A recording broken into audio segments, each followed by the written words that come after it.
were almost outcasts. Because can you imagine a bunch of dead animals around your shop can smell? And so they were usually on the outskirts of town or away from the town and kind of isolated, both physically and people didn't usually want to have anything to do with it as well. So, let us pray. Lord, we are thankful for your word this morning. May it convict us. May it transform us. Lord, we need your power to transform us. We need your word. Lord, open our eyes, unlock our hearts. May your truth speak to us in a new and powerful way. In Jesus' name, amen. How does God lead you? Do you have visions? Was it old men dream dreams, young men have visions? How does God speak to you? Is it a nudging? Do you hear a word? Do you just get the feeling that you're supposed to do something? He doesn't speak to everybody the same way. And as Janae was sharing this morning in the Bible study, that the way Muslims come to faith almost always has to do with dreams or visions. And why is that? Because they are seeking God. They are seeking God, and sometimes when they're seeking God, Jesus is revealed to them. And so that's how they come to faith. They don't come to faith often through missionaries or other work. It's usually by dreams and visions that they come. Here we have we have Cornelius, who's a Gentile. But we hear that he's a God-fearing man. And he seeks God.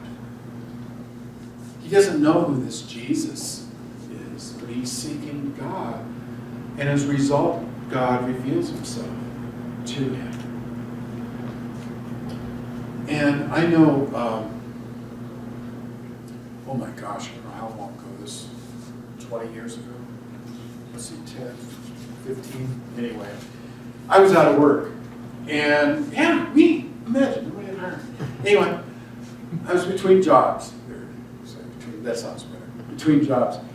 And I was looking in the Monads, and it was the only time I ever heard God speak to me in an audible voice.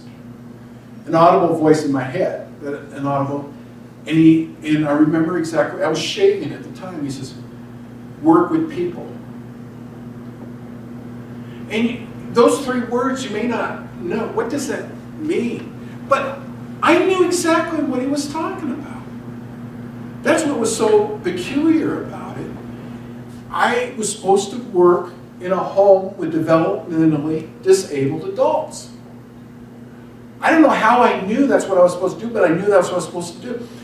So they had an ad in the paper for this place and to be a group home manager. And so I went and interviewed. Didn't get the job.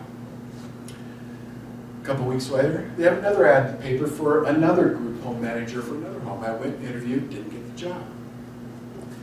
So a few weeks later, they had another group home manager position open. And I called the human resource manager and I said, can I come back in? Because each time was somebody different interviewed. Because they were divided up and they were responsible for so many group homes. And so each time I went to interview, I interviewed with somebody different who was in charge of those group homes. So I asked her, I said, can I come in and interview again? She was shocked. It's like, don't you get it? I just hear her, right? She goes, do you really want to come back? And basically, do you really want to come back and interview again? And like, yeah. Because I knew that's where I was supposed to be working. Well, this time I got hired and got the position. But I just knew that's where I was supposed to be. I knew God was speaking to me. I knew God was moving me. And so I did that for 3 years until I went to the mission field. And in those 3 years, I was totally out of my comfort zone, not my gifting at all. But in those 3 years, I learned a lot.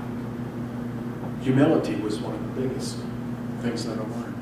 caring for people with developmentally disabled. So that's the only time I really heard God speak to me in audible voice. Normally, it's just leading, it's prompting that I should do something. I get this sense I should do something. And if it's not a sin or if it's in, God's will, then I know that I should do it. Caesarea. What about this city? Well, we know it was a seaport about 32 miles north of Joppa where Peter was, that he would have to go. And you realize how they got around in those days, right? They're 2 feet, mostly, okay? And so usually they covered about 15 miles a day, so we're probably talking about a 2-day journey up there. This is no, 32 miles, like, well, I can hop in the car, go to Springs, and be there in 30 minutes. No! So it's a serious journey, even 32 miles. But it was a center of a province of Palestine, of Judea, a showpiece of Roman culture. Doesn't sound like people that would be believers, does it? They even had a temple dedicated to Caesar. This is an artist's depiction of what it might have looked like at that time. And where C is, that was the temple to Augustus Caesar that was built. And out here, B was the palace, and A was the theater. But you can see it's pretty vast, significant for that time. I mean, look at the protected port that they designed and had in those days. And so this was considered a very significant seaport along the coast at the time. But this is the way the Jews felt about it. They didn't like it. They didn't like it. Have you ever heard that saying, the daughter of Edom? Edomites. You know where that came from? Edom? Esau's line. And they were considered the enemy of Israel. And that's the way they described this city as a daughter of Edom. More Gentiles than Jews lived in the city. So what business does a Jew have going there? And later, in AD 66, the Gentiles massacred the Jews in the city. Sounds like a place that Jonah might not want to go either, right? What word do you see in centurion? Century? 100, and that's what it was. He had the command of 100 soldiers, a centurion in the Roman regiment. But they talk about this man as devout, God-fearing man. Cornelius, generous, help the needy. Help the needy.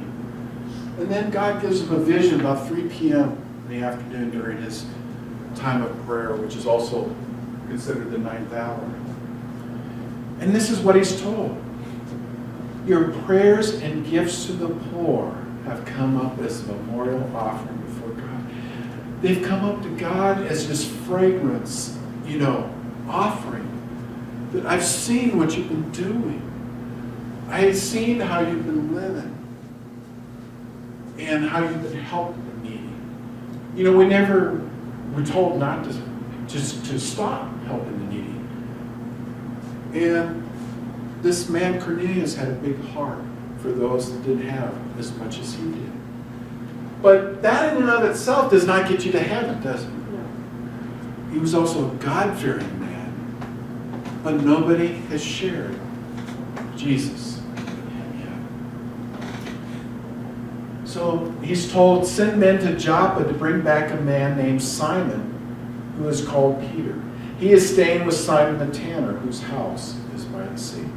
So he does. He sends these men to see Peter. What about Peter? So now Cornelius is prepared, right? But what about Peter? If men just show up on his door, is he just going to go? Probably not, especially to a Gentile house. So God gives now Peter vision.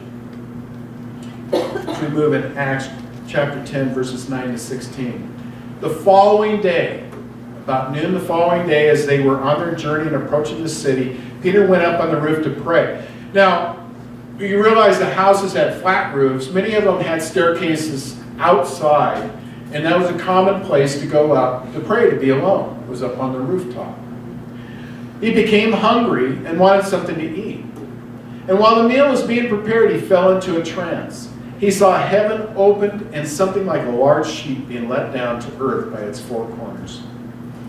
It contained all kinds of four-footed animals, as well as reptiles and birds. Then a voice told him, "Get up, Peter. Kill and eat." Okay, sure. Why not? What's he say? No!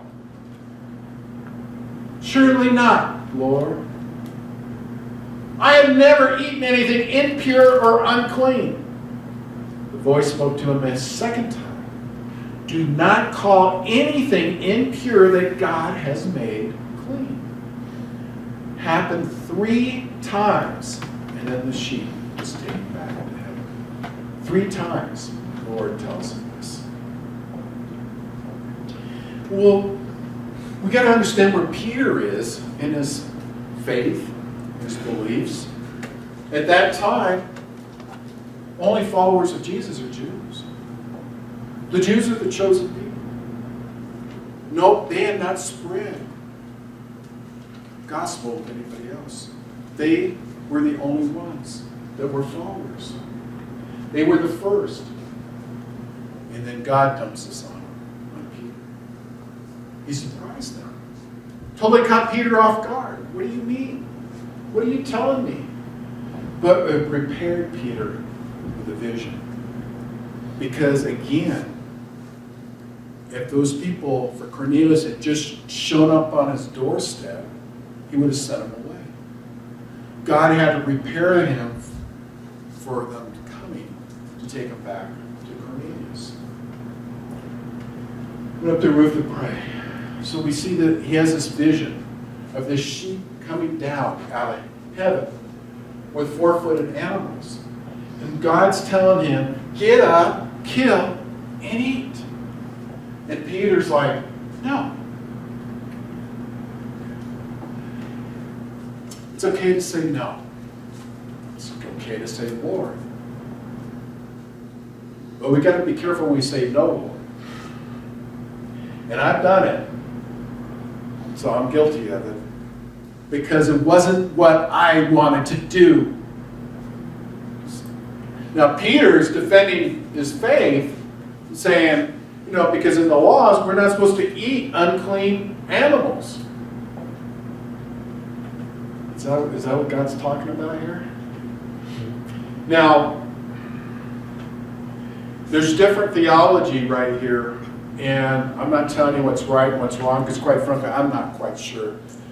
Whether God's talking about just the Gentiles being unclean, or is he also talking about all food has been made clean now, too? And quite frankly, it's the association right now for Peter is not so much about the food, it's about the Gentiles being considered unclean. Okay, but Peter's associating it with just eating food. Okay, I mean, we never see that in the Bible, right? When we misinterpret, Jesus is talking about the spiritual, and we're interpreting it's about the physical or whatever. So, surely not, Lord. But here it is. This was the message. Jews, you no longer keep me to yourselves. Everybody can be a believer. Everybody that accepts Jesus is my child now, not just the Jews.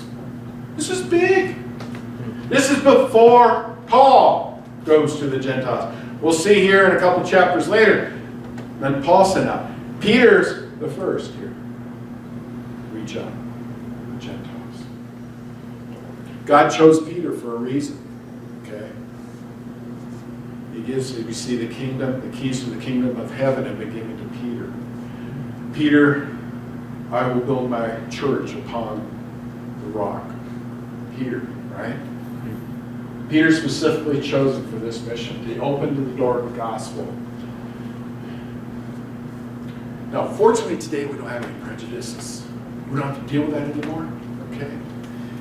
And it's just like saying, that I've never committed sin, It's like I don't have any prejudices. We all have some kind of prejudices. It's just part of our nature, okay? Their prejudices were against the Gentiles. The daughter of Edom, nobody wants to go to that city. It's full of Gentiles, just like Jonah didn't want to go.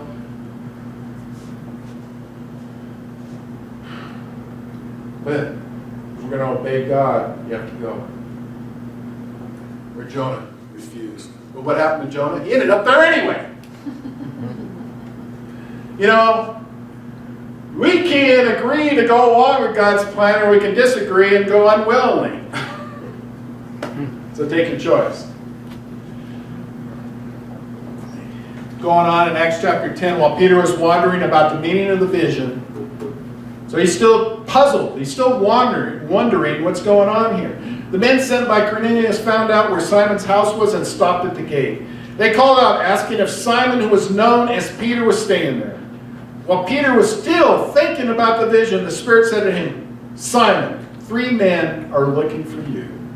Get up, go downstairs. Do not hesitate to go with them, for I have sent them. Peter went down and said to the men, I'm the one you're looking for. Why have you come? The men replied, we have come for Cornelius the centurion. He is a righteous and God-fearing man who is respected by all the Jewish people. So he didn't say respected by all the people in the city, he said by all the Jewish people. A holy angel told him to ask you to come to his house so that he could hear what you have to say. Peter invited the men into the house to be his guests. The next day, Peter started out with them, and some of the believers from Joppa went along. It's kind of perfect timing. He's still in this vision. It's getting wrapped up, and they're at his doorstep. And God's not allowing Peter to mull this over too long. It's like, okay, they're there, go. I showed you, you go. Now. And he obeyed.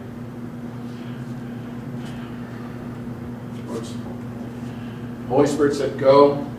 He was still wondering about the meaning, thinking about it, puzzled about it. But he obeys God as he's seeking God's word, not his own.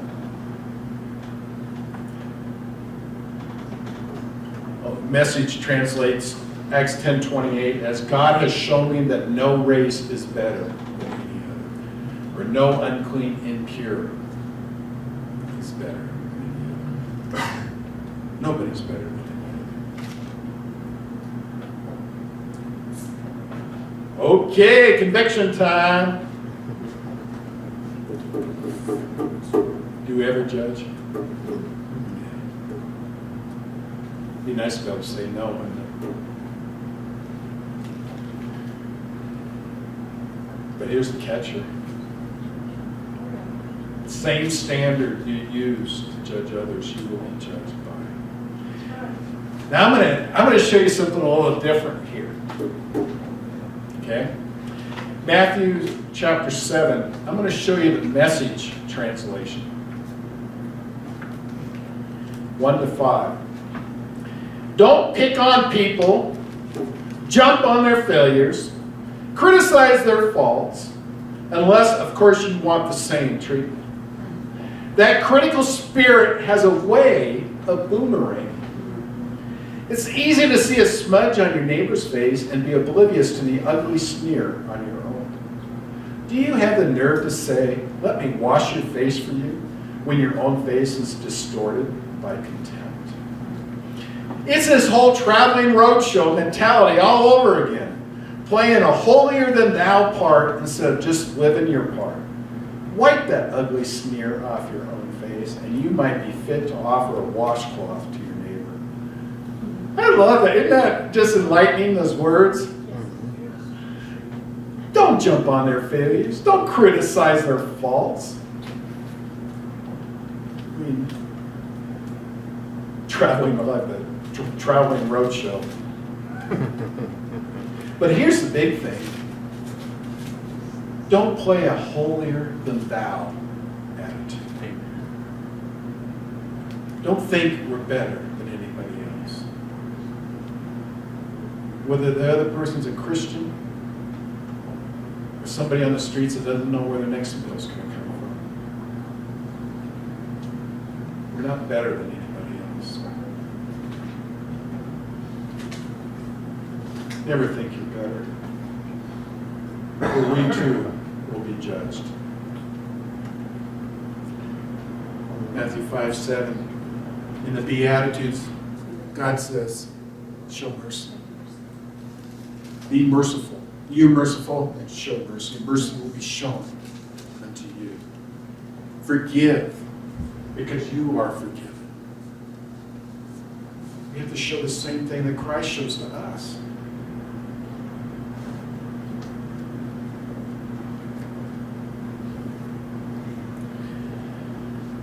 Matthew 18 says, to some who were confident in their own righteousness and looked down on everyone else, Jesus told this parable. This is one of my favorite parables.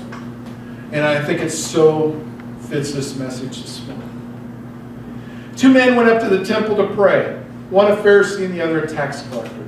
The Pharisee stood by himself and prayed, God, I thank you that I'm not like these other people, robbers, evildoers, adulterers, or even like this tax collector. I fast twice a week and give a tenth of all I get. But the tax collector stood at a distance. He would not even look up to heaven, but beat his breast and said, God, have mercy on me, a sinner. I tell you that this man, rather than the other, went home justified before God. For all those who exalt themselves will be humbled, and all those who humble themselves will be exalted. Amen. It goes right. What's the Lord looking at? He's looking right into your heart. The fact that this Pharisee thought that he gave twice a week a tenth of all he had, that he fulfilled the requirements. But he's demonstrating the pride that he has. That, thank you that I'm not like these other people, that you made me right.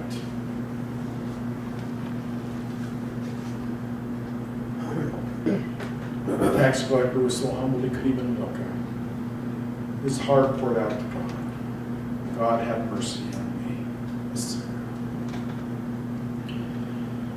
Judgment's a pronouncement of guilt. And we see, if we are critical and we see something wrong with someone else, and we think our standard is the absolute standard, and we don't listen, then we've removed God. We're saying we're the judge, we're the jury. And we're taking God out of the equation. Only God can judge those situations.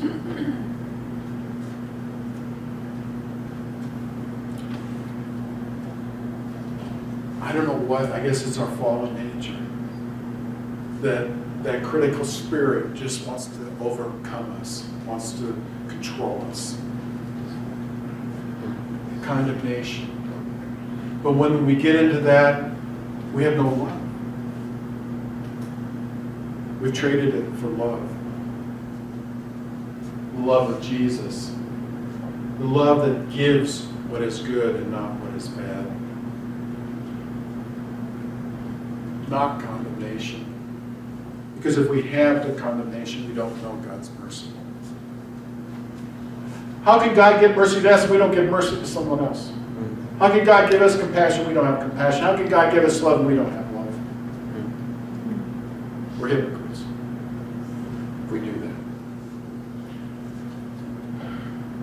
I always seem to be able to sneak James. I don't know. The book of James is still one of my favorite books. He just says it like it is. It doesn't mince words.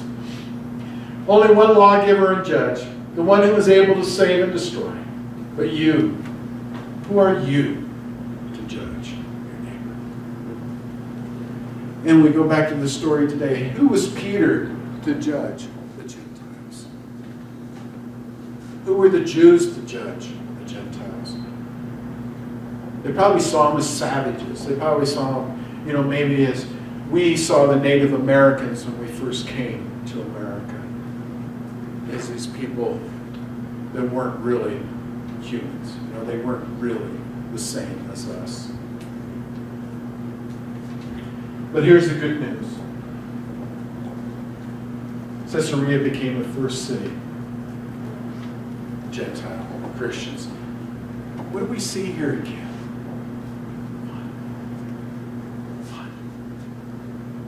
Philip shows up to explain the book of Isaiah to the eunuch. A man who is high in the court in Ethiopia. He goes back, an influential man. Here we have another influential man. He's in charge of 100 soldiers. And Peter leaves the ministry. He's doing a job to go up and witness to this man because that's what God told him to do. Because God knew it was significant for this centurion to know who Jesus was. Never dismiss the importance of just one. Just one. Because first of all, we don't know how many that one's going to influence, and that one may be the one that Jesus is really after to get this time. The timing may be just right for that one.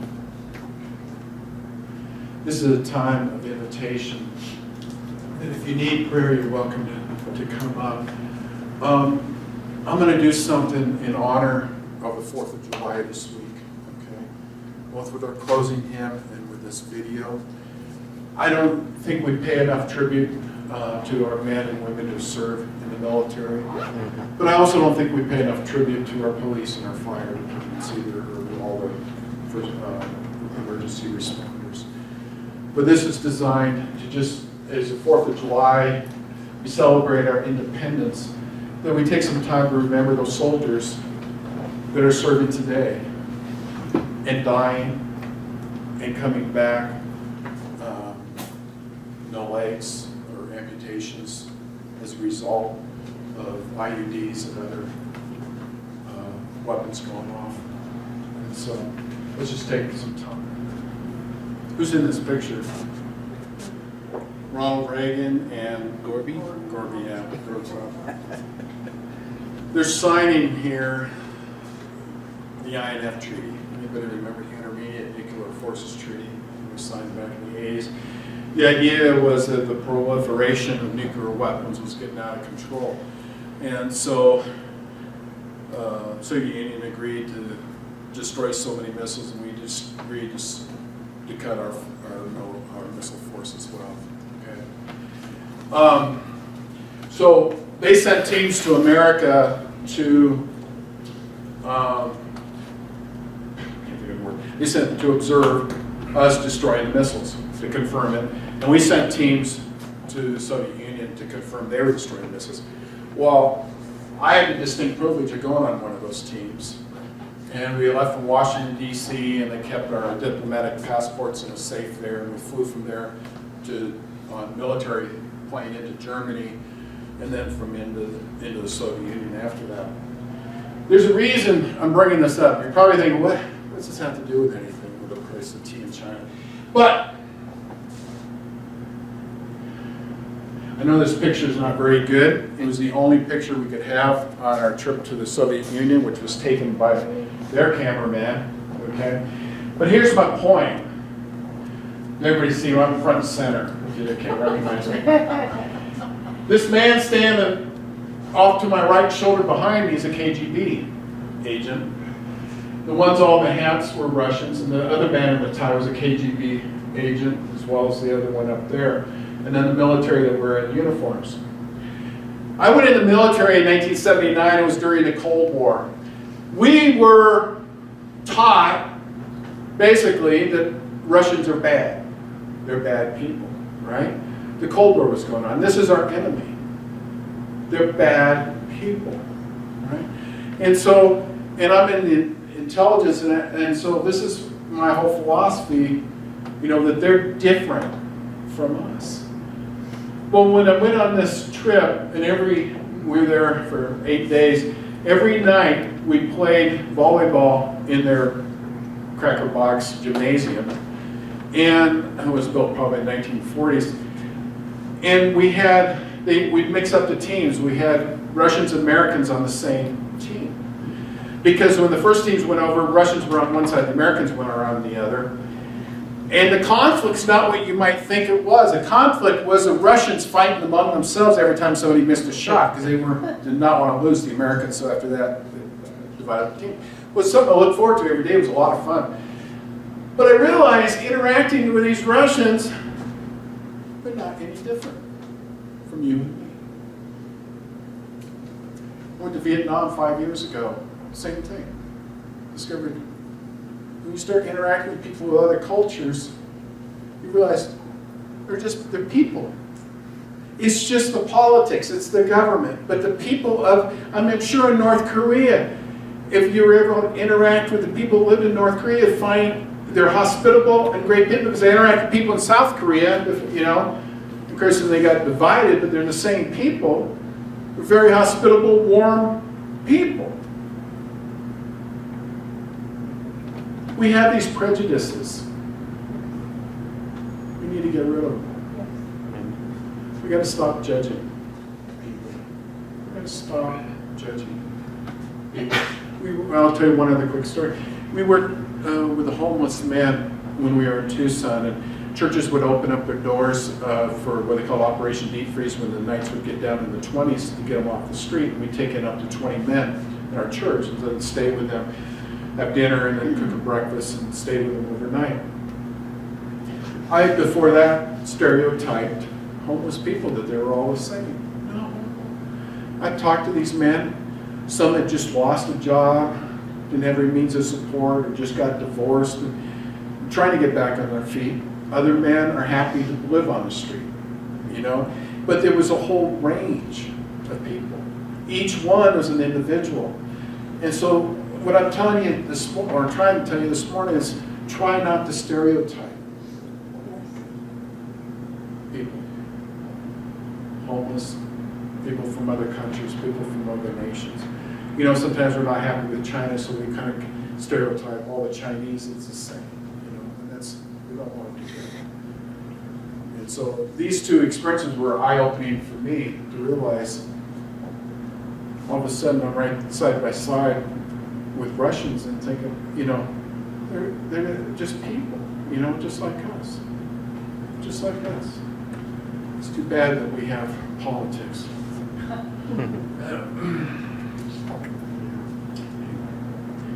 Well, it's time to wrap up, and this is a time where we close with prayer. If you have trouble praying or don't know what to pray, Max Lucado says it best.